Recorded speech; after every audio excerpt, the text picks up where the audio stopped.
You know the vibes. Back for another episode of the Hoop Genius podcast. And BJ's back in the building. He was away yesterday, flying to Chicago. He's checking out some of the draft prospects. BJ, how was your journey so far? How's Chicago treating you? Back in the town where, you know, you won multiple NBA championships. It must be a hero's return. Oh, stop it, bro. You know, so long ago. I got kids walking up to me asking me right now, did you play?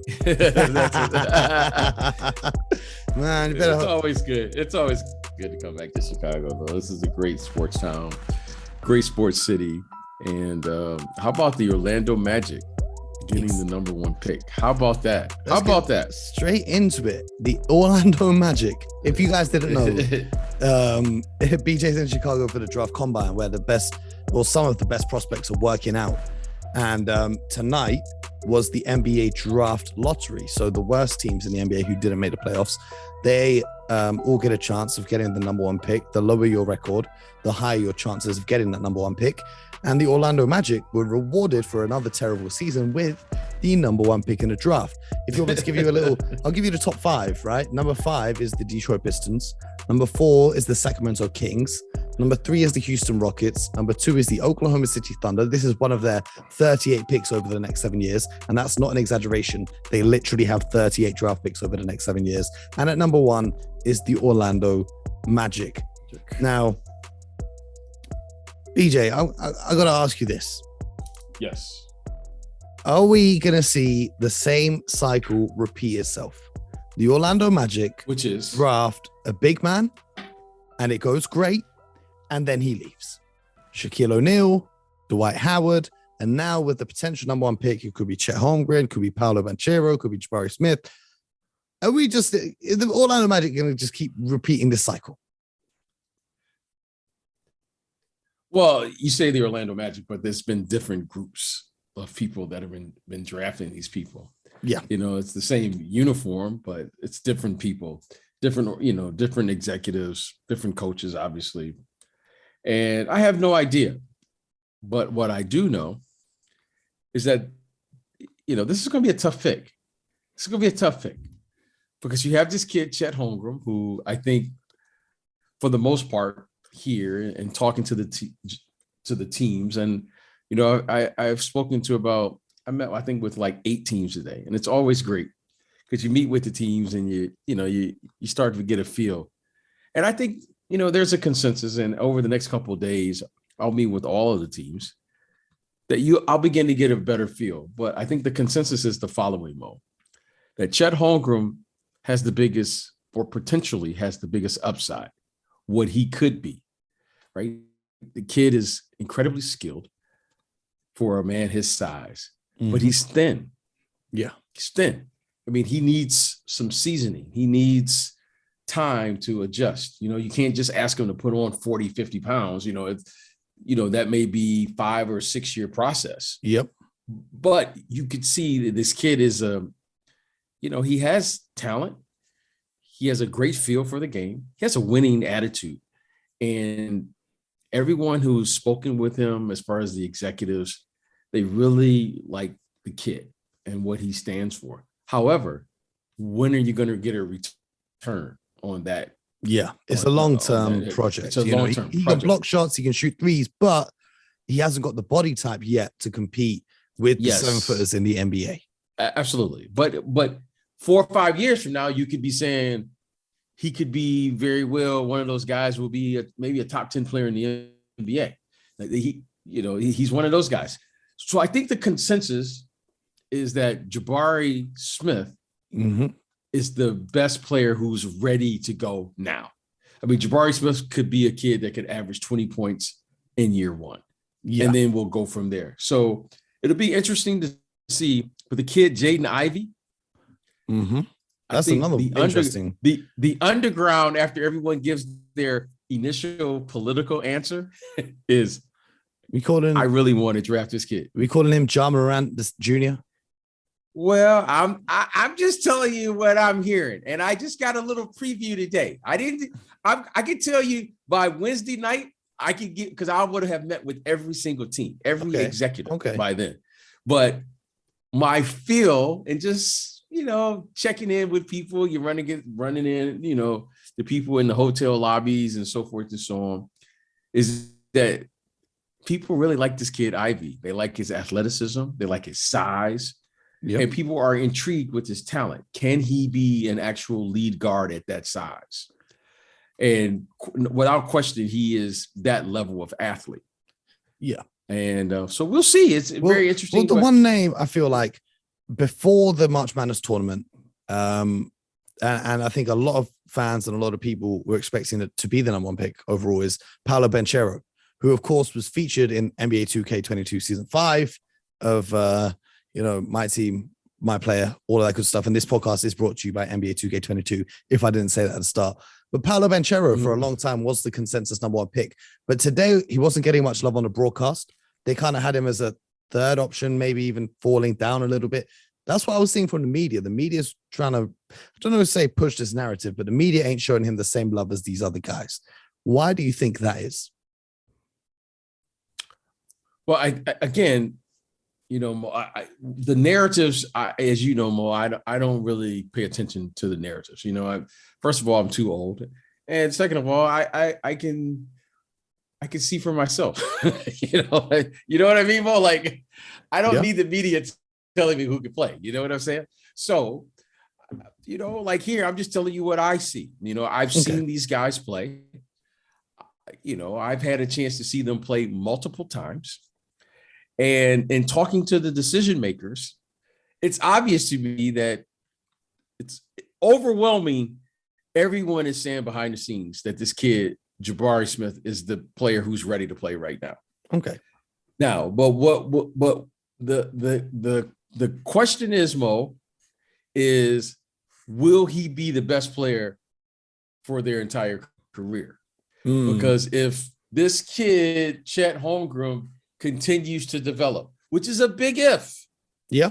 It's a big if. Especially also being at his height, the potential for injury is extremely high if he puts on weight too quickly.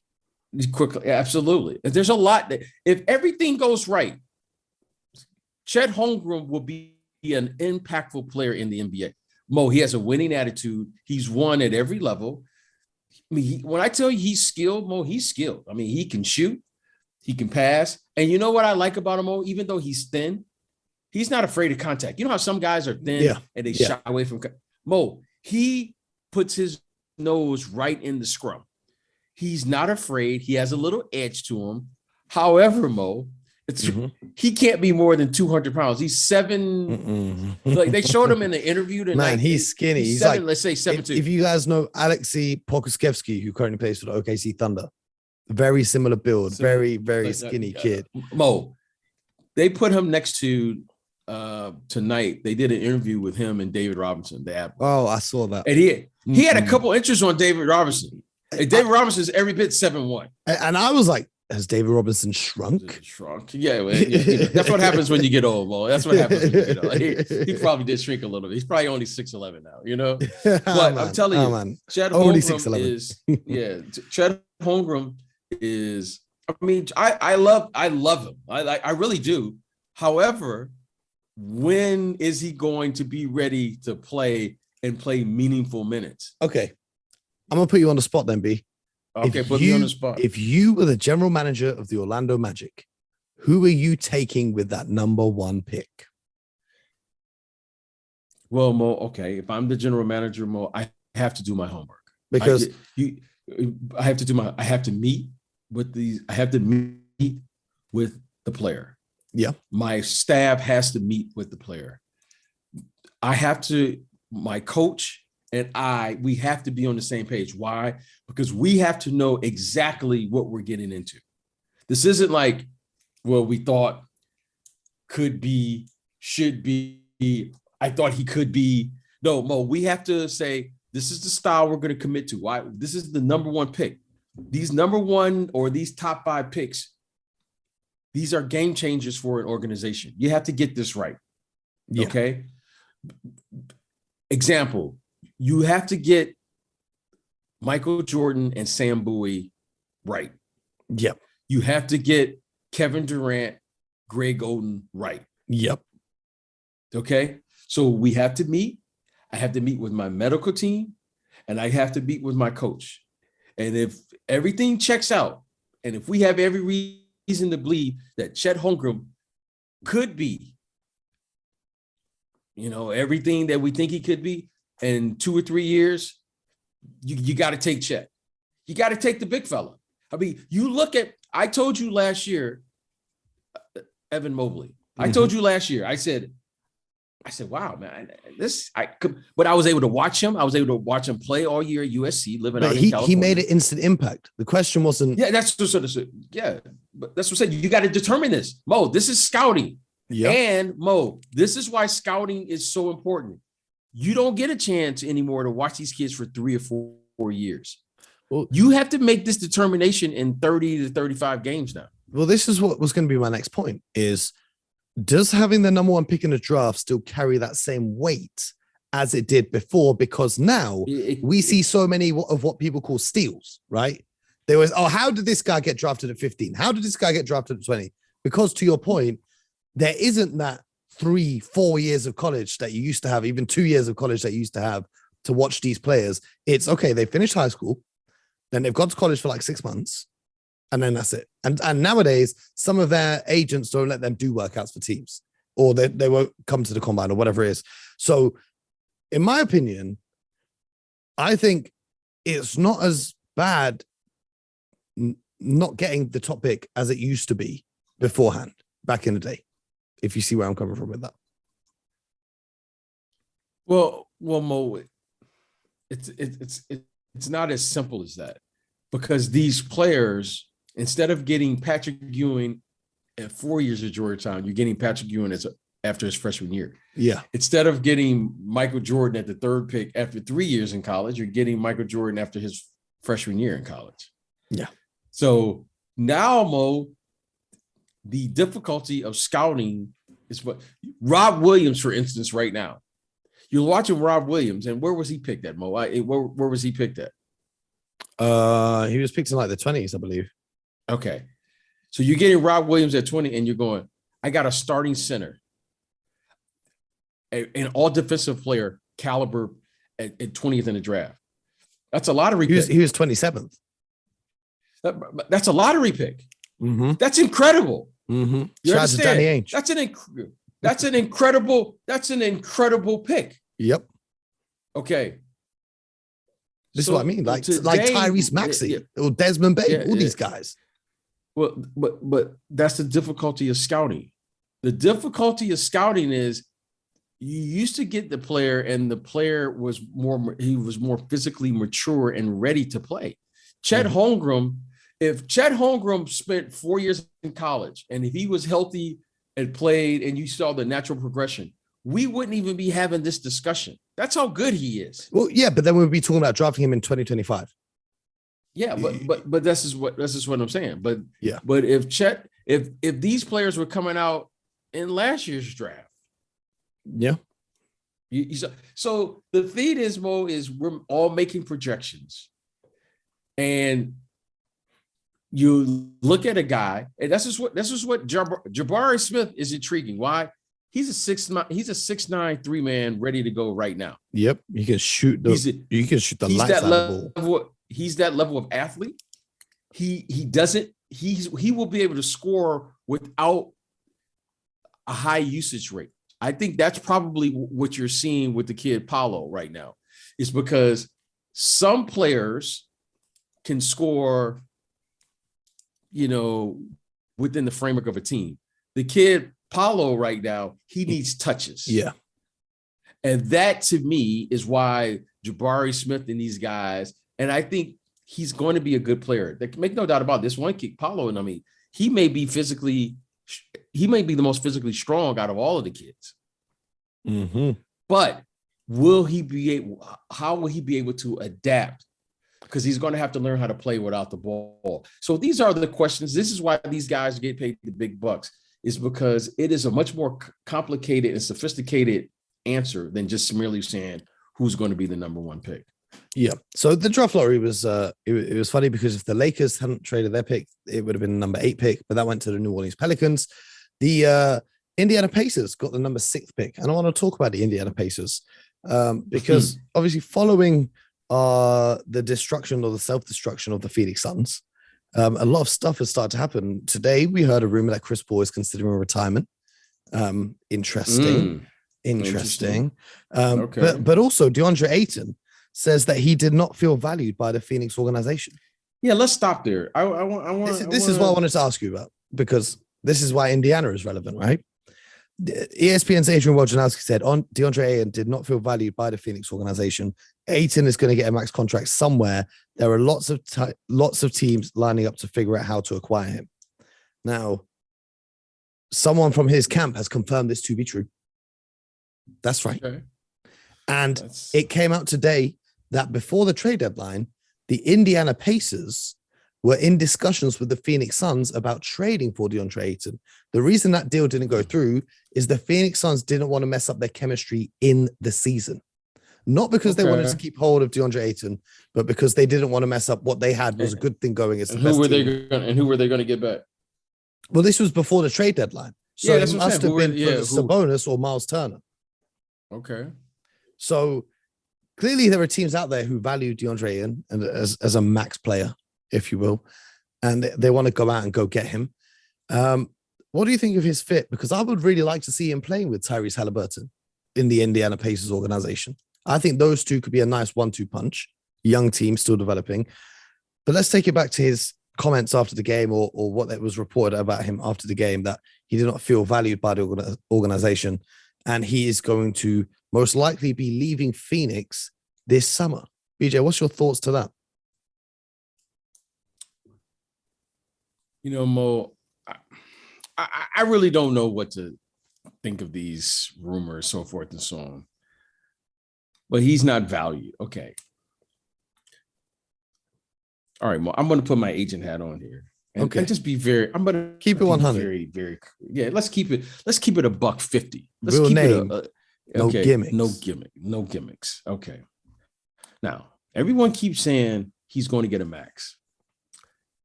I don't really know what that means, because as an agent, that doesn't really mean anything to me. Okay.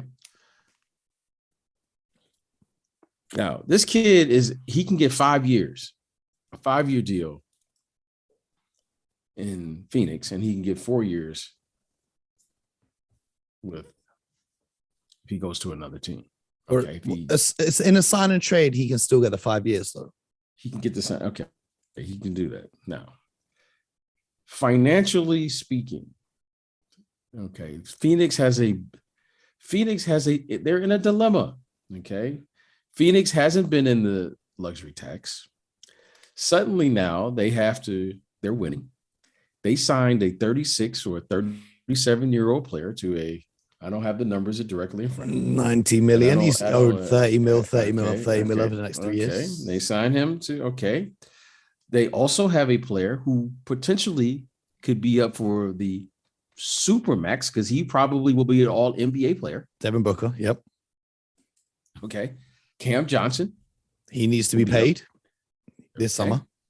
They just paid Mikal Bridges. And if they're going to continue this run that they had a terrific regular season. Last year, they get to the NBA Finals. They're going to need depth, right? That means they're going to have to try to retain the Bismack Biyombo's and JaVale McGee's, Shamet, so forth and so on. And, you know, I'm sure their agents will be working to get it. You know, they had a great regular season, right?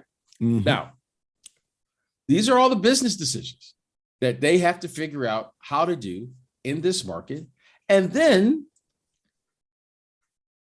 the real question is, Chris Paul. Like, is this 1 year more? Is this 2 years? Oh, he's getting that money. It would make I was just saying, Mo. I was a 30-year-old guard. I know what it feels like to be a 30-year-old guard. Okay. No, he's 37. And it's not, he's 37. Okay. So Mo, I'm just gonna leave it at that. Okay. All right. Okay, everybody understand. He's in his 30s and he's a guard. Let me tell you something that doesn't get better or age well. Speed and quickness. Mm-hmm. Especially speed and quickness. In that Western Conference, you got to guard John Morant. Size and length. You 36, 37. LeBron James is still 6'8", 260. Mm-hmm. He can figure out how to do other things by utilizing his size and his length. Mm-hmm. But let me tell you one thing that doesn't age or get better. You'll get faster at 36, 37 years of age. Okay, let's leave that there. So what am I saying here? They have a big dilemma. And when people keep talking about he's going to get the max, okay, clearly, Mo, you get more money because the percentages are higher if you stay with your own team than if you go out there and you get a deal on the open market in restricted free agency, a la Zach LaVine. Zach LaVine went out and got a 4-year deal, and the Bulls matched. Now, so what we're really talking about, Mo, this is where the agent comes in. What's the difference between the max he would get on the open market, which I don't know, Mo, you can look it up here. I think his is like right around 130 or something. And then if he stays with his team, it's got to be around 160 or something. I don't know, 160, 170, something like that. Yeah. Okay. Somewhere around there.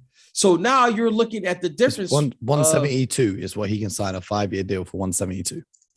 And then if he goes on the open market, he can get like 130, right? Yeah. So now what we're negotiating, okay, if there is room to negotiate, okay, what's the difference between 130 and 170?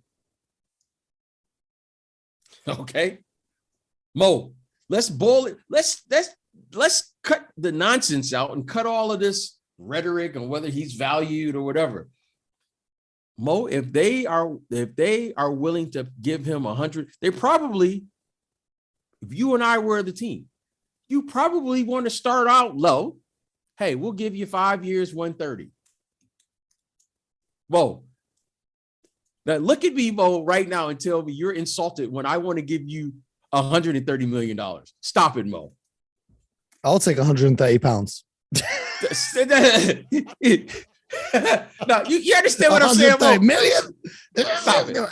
I'll do anything but 130 million pounds. Come on, man. 130 million. I'm going to give you, come on. Mo, I'm going to give you 5 years, $130 million. Now, I'm not saying, Mo, I'm not saying, this is what we're talking about here. So, Mo, let's cut through all of this thing that's been reported. So what we're talking about, Mo, is the difference between 172, whatever his max number is, and 130. And we're talking about 4 years, 130, or 5 years, 170. Mo, I would hope that those people could get in a room and figure that out. And let me tell you, Mo, let me tell you, Mo, and look at you. And hopefully, if the audience was there, I'm going to look out in the audience and I'm going to go, now, who's offended by me wanting to give you guaranteed money at $130 million? Well, the reason why he would be offended is because they're essentially saying to him, he's not as good as his peers, aka Trae Young and Luka Doncic. And now Mo, I know he's not as good as them, but okay, from his perspective. No. Listen.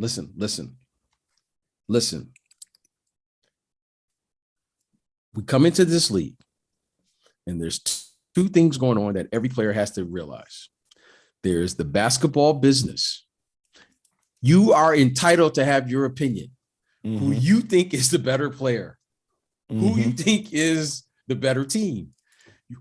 This is what makes sports great. Mo, we are doing a podcast because you and we like to, hey, who do you think is going to win tomorrow? Who do you think is going to win today? And then sometime I'm wrong, very rarely, but sometimes I'm wrong. And then sometimes you're wrong. Even more rarely. Yeah. Even more rarely, you're wrong. Okay. But then we have to get to the business of basketball. This is a serious business call that they have to make. Every team has to do that. How come? Because the business always gets in the way. This young man is incredibly valued throughout the league. How do I know that? It's because, Mo, I've met with every team in the league, and I haven't asked personally the GM of Phoenix. I haven't met with him yet, James but Jones. I would be more than happy to ask James Jones, do you value DeAndre Ayton? and Mo, I'm 100% sure he's going to say yes. Okay, I'm going to ask you this. Why would I say that, Mo? Is because he didn't trade for him. He didn't trade him. He drafted so him. Clearly. Well, I'm going to ask you this. Okay. If he is to leave Phoenix, right? Let's say hypothetically he leaves Phoenix. Where would you want to see him? Not where he will most likely go. Detroit. Okay, take personal bias. Detroit. No. Out. This isn't personal. I would like to see him to go to Detroit. And then the second team, I would like to see him go to Charlotte. Okay. I like Charlotte. And I like his fit with Kay Cunningham. So two good suggestions. Mo. And the reason being, Mo, is because I want to see him play with a big guard, Kay Cunningham, LaMelo Ball, who could throw him and allow him to be what he really is, a big man who could play vertical basketball. Mm-hmm. There aren't many players, Mo, that play anymore in this league with their back to the basket exclusively. But what I think he would flourish is if he could play with a big guard that can throw over the top of the defense, not like Chris Paul, who's smaller. And now Chris Paul is beginning to lose some of his speed and quickness. And I want to see him be able to play vertical basketball. This isn't me because Detroit's my team. No, I want to see him play with Cade. I saw Cade really help Bagley last year. Yeah, I thought Bagley played better. He played the best basketball in his entire NBA career. If you can put DeAndre Ayton with a team like that, okay, he fits their timeline.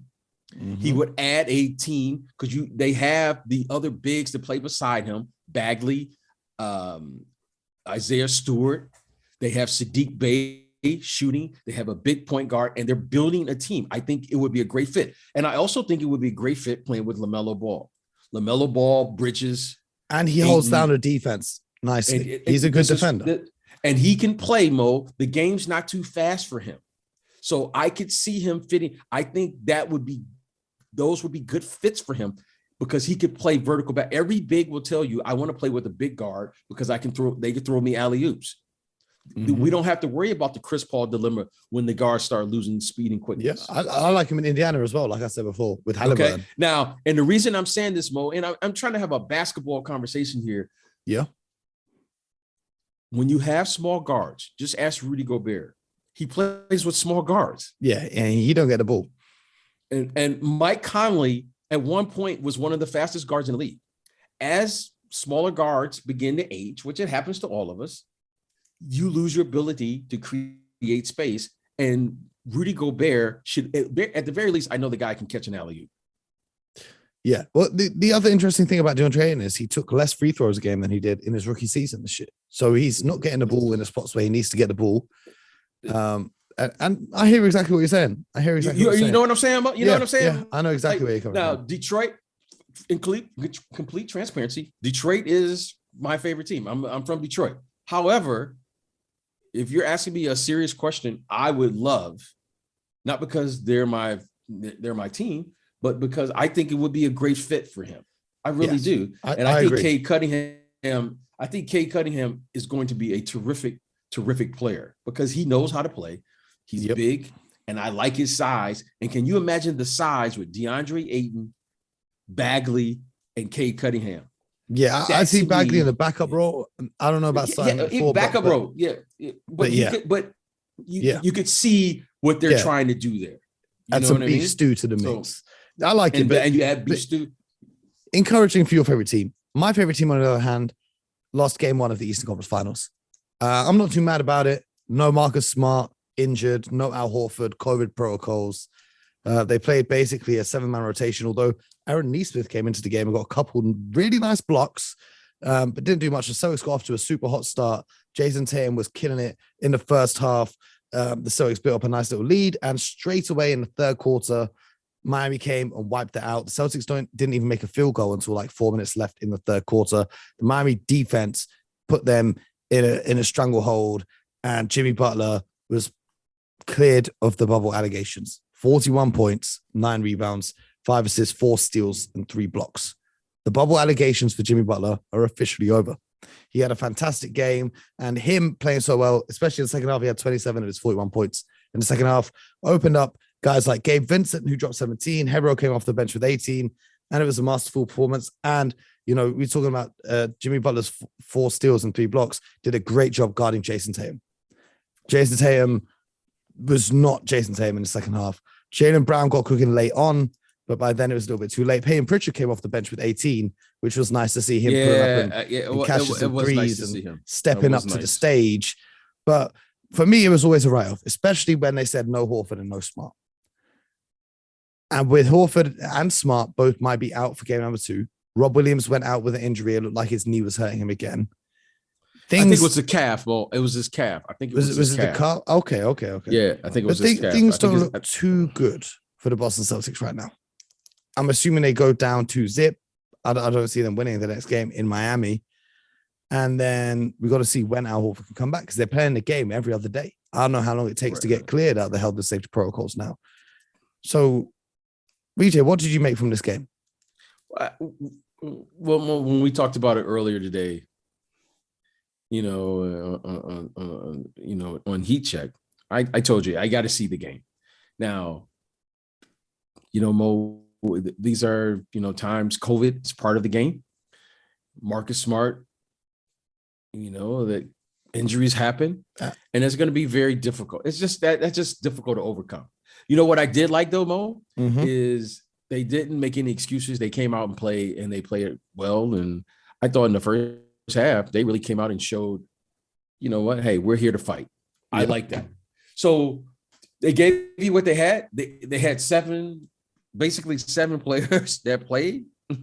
The kid Peyton Pritchard came out, fought. The players who played, you can't fault their effort. I told you at the beginning, I think the depth of Miami, they have a deep team. Their drop off from their bench players to their starters, to me, they just keep coming in waves. I mean, they just keep coming. Tyler Hero keeps coming. These guys just keep coming off the bench. And I thought Giannis is out now. I thought there'd be no more keep comings, but it looks like the Miami Heat have taken the mantle. Well, when I say to keep, the thing is, well, I look for consistency. Mm-hmm. Like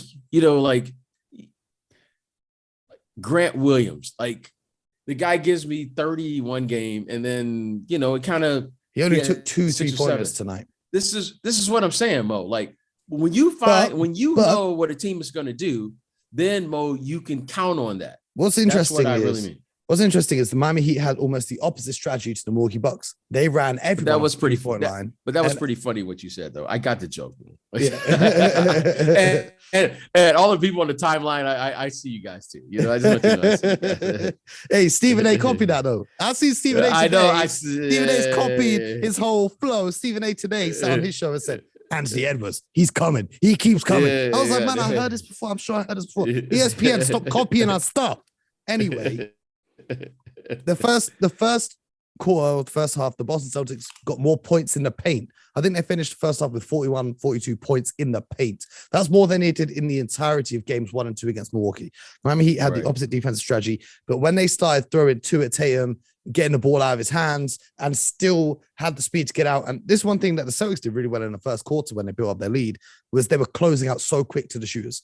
But you could see the fatigue of playing that game 7, having a 48-hour turnaround before this game. They couldn't maintain that for the second half of the game, whereas Miami, they kept, in the words of BJ Armstrong, they kept coming. So great win for the Miami Heat. Jimmy Butler, absolutely superstar performance. He's really elevated his game in the postseason.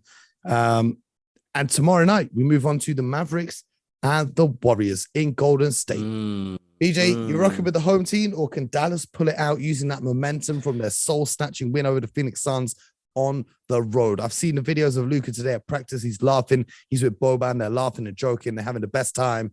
They're not feeling the pressure. They're in Golden State. They're going to play their way. Who have you got winning tonight's game? Well, this is a very difficult one. This is a very difficult one. And I'm going to say Golden State just because of their experience. And currently now, not by a lot, but I think they're the better defensive team because they, in particular, those three guys. Okay, they're big three. Talking about Draymond Green, Klay Thompson, Steph Curry. Mm-hmm. But I'm going to be consistent in saying this. This young man in Dallas right now, he's the real deal. He's the real deal. I just don't know how long you can continue to play, Mo, this brand of basketball where they are dependent on him to play great every game. Funnily enough, I was thinking about this earlier. Maybe the reason why they can go so hard on defense, because we saw how intense the defense is because they don't have to be relied upon on offense for as much. So maybe it works for everybody in a weird way. Maybe. I have no idea. But, I was thinking, I was talking to a former teammate earlier today, and we were talking about the playoffs, and we, for some reason, we were talking about the New York Knicks Bulls series, and when we were down 0-2 in the series. I think it was 92 or 93, one of those years. And we were and he brought it up. And I was like, oh man, I was like, I kind of forgot. He was like, he was like, what was great about that series? And he reminded me, he said, remember after we won game 3 and MJ didn't play well. And I thought, and I said, I do kind of remember that. And the reason I remember that, because I remember after the game, Michael didn't play well in the first 2 games and we lost. We go home, we won game 3 at home and he didn't play well. And then I can, how some things you remember, I don't think it just sticks in your mind. Yeah. It just sticks in your mind. But I remember him after game 3, he came in the locker room after, he goes, hey man, I owe y'all one for this. And I remember him saying that. And then we immediately went into the Golden State series. And he said, do you think that the Dallas Mavericks can win a game when Luka doesn't play well? He was like, because that's what made us good. We could win a game knowing that we could win a game in a series, whether MJ played well or not. Do you think? And I started thinking about that. I was like, I don't know. He was like, because I think the Warriors defense is good enough to win that game if Luka doesn't play exceptionally well. Well, they've proven they can win without Luka there at all in that Utah series. But that was against Utah. If Luka is on the court and playing badly.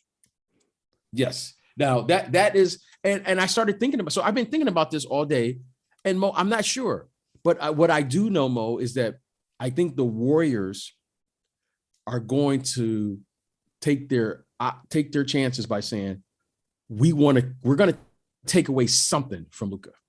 We're going to take away something. Yeah. Okay. You can't stop him.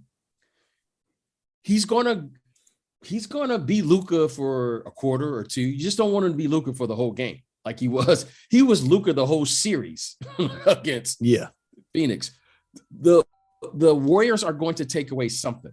Now, what that something is, I think will be the determining factor on whether or not they can win this series, because Luka is not going to play great every game like he did against Phoenix Suns.